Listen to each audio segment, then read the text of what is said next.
Hi guys, this is Laura, your tarot doula, checking in today with another question. And today's question is, what does it look like to need to do your Emperor work? I love this Emperor card. This is from the Fountain Tarot, which is the deck that I use the most frequently. And traditional ideas of what the Emperor is talking about, whereas the Empress is nature, he is very much society and rules. You can see here that there's a lot of square objects in it, so it's about stability, potentially rigidity.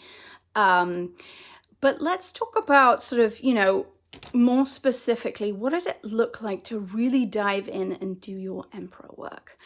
And that's really about sort of cultivating the relationship you have with the masculine side of you. And it doesn't matter if you're in a male body or a female body and how you identify. We all have to do work in relation to this side of us, to the masculine within us. We all have it. So let's talk a bit at the beginning about, what does it look like to be in the toxic masculine? And again, men can be in the toxic masculine, but so can women. I'm British. I grew up in the 1980s and 90s under the Prime Minister, Margaret Thatcher. And she's a really good example of someone in a female body who really lived in the toxic masculine. She did not believe in democracy, really. Just my opinion. Sorry, getting a bit political here. She believed basically that what she thought was what went. And, and she was rational. She was always rational, never intuitive. And actually, I don't know that for sure. I never met her, so let me take that back. Maybe she was hugely intuitive. But if you are living in your toxic masculine, you rely solely on the rational, which of course, rationality can get us all kinds of places. But if we're relying on that solely and never checking in with our intuition, then we do need to do some work on this side of us, and we need to bring more of the feminine in, obviously. If we are attempting to bulldoze other people and get what we want through exerting power and force, then we're in the toxic masculine. And we need to do some Emperor work around that. And, let's talk about, what is it, what is the Emperor when he's truly in his power? Well, the Emperor card is really about giving yourself permission to take up space in the world. And I want to give a shout out to Lindsay Mack at Tarot for the Wild Soul for really helping me to get my head around that. It's about being yourself, no more, no less, not taking up more space than you need to, but at the same time, taking up the space that you do, just through being.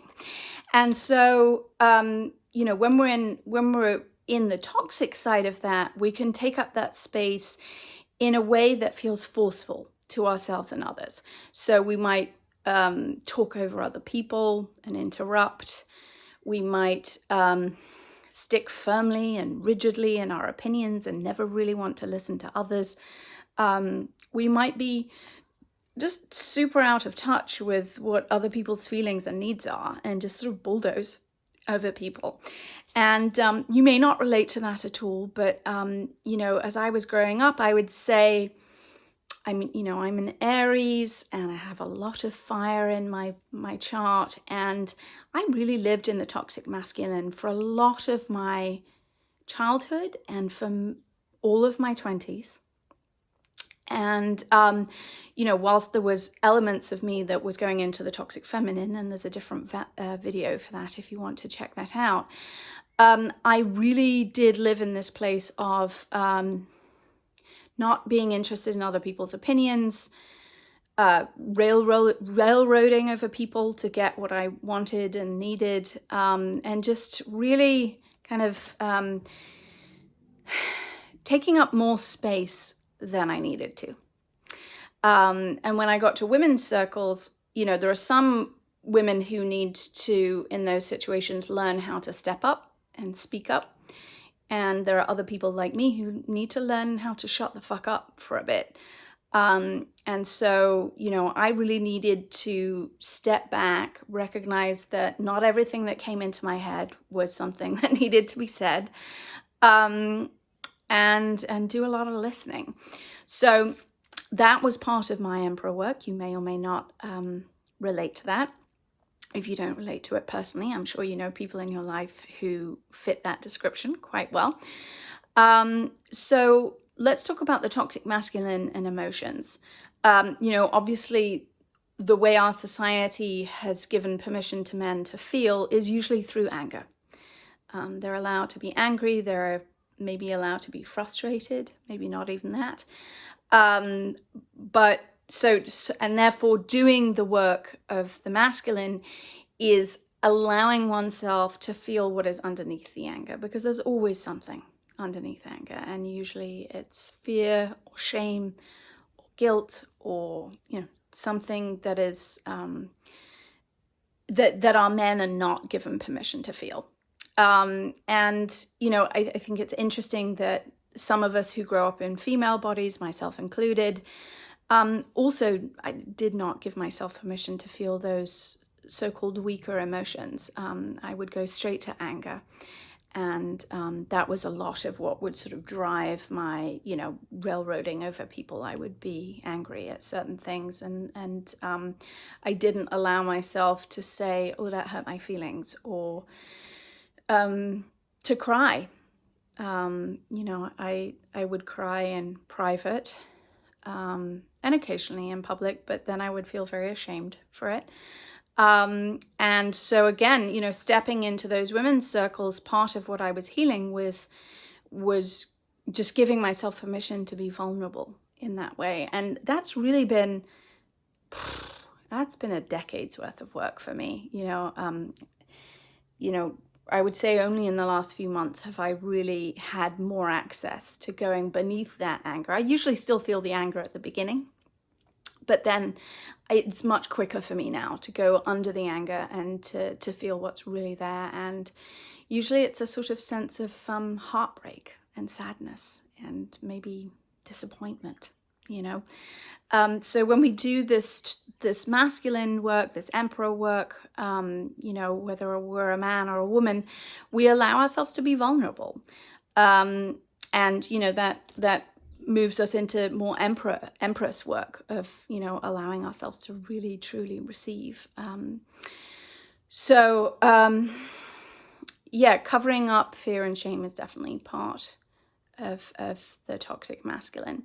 So how do you know when you're in an emperor type situation? Well, often it will come through in a sense of frustration. There's a sense of in you. You might be butting up against society's rules or the rules that you've put internally within yourself, and you're kind of trying to break out. If you look at this picture here, there's the box around him. I mean, you could imagine that box was originally placed there by society or his family, but ultimately it becomes a self-imposed prison.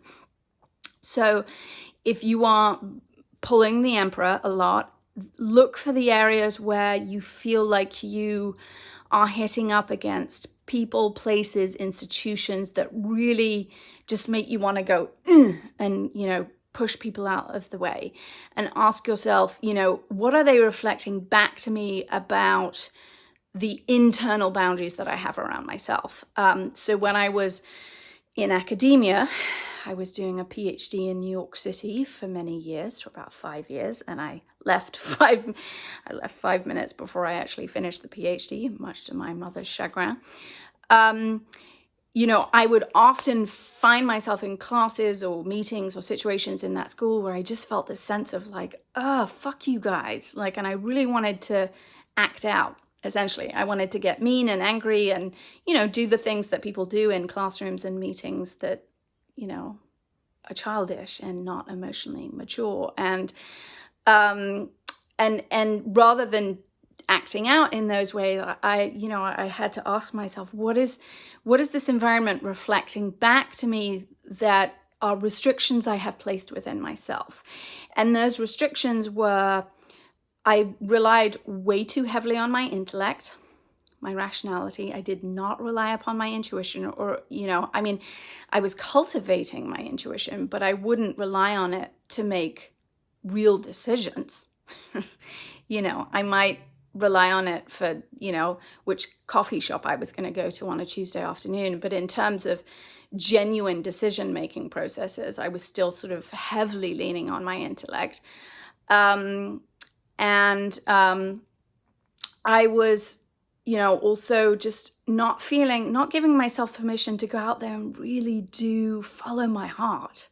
I was still relying on sort of the structures that society told me I was meant to do, or at least the particular part of society that I existed within, which was go to college, get a degree, become an intellectual, become a professor, live your life out as a professor, die. And so those had originally been structures given to me by my family, but they became self-imposed prisons, where I just felt like if I didn't get that PhD, it would, there would be all of these doors that would close to me, and I would never be able to make a living, and I would not be respected in the world. This kind of need to be respected in the world, it's a very basic human need. And it's part of our emperor work. But the question is, how do we think we have to act in order to be respected? And, the emperor asks us to really give ourselves permission, again, like I said before, to just be yourself, no more, no less. You don't need to cultivate a new, I did actually go the other way and cultivate sort of this like totally opposite identity, where I only relied on my intuition, and I lived in the woods, and I hugged trees, and I went barefoot, and I don't regret doing any of that. It was a really magical time in my life. But there was a certain point where the cards started to say to me, okay, and now it's time to start bringing back some of that structure. Now it's time to start, you've gone from one extreme to the other, and now you need to sort of bring yourself into the middle. And I remember the first reading I got that said that, and I threw the cards across the room. I was so angry. I was like, I just spent the last several years, deconstructing all of these shoulds and structures around me, and now you're telling me I need to start putting some of them back. But I get it now. That there is a need. Let me grab the Empress card. There is a need for us to bring these two together. And, generally, depending on who you are and what your personality is, you will have a default. Again, because I'm an Aries, I tended to lean more towards the Emperor than the Empress. So I really needed to cultivate more of the feminine energy within me. But at the same time, the Emperor energy that was in with me needed to be totally revamped too, to bring it from the toxic masculine to the empowered masculine. So instead of sort of railroading people to get what I wanted, I had to bring in that Empress energy of allowing myself to receive, of trusting that the universe would bring me what I needed if I just followed my bliss, essentially.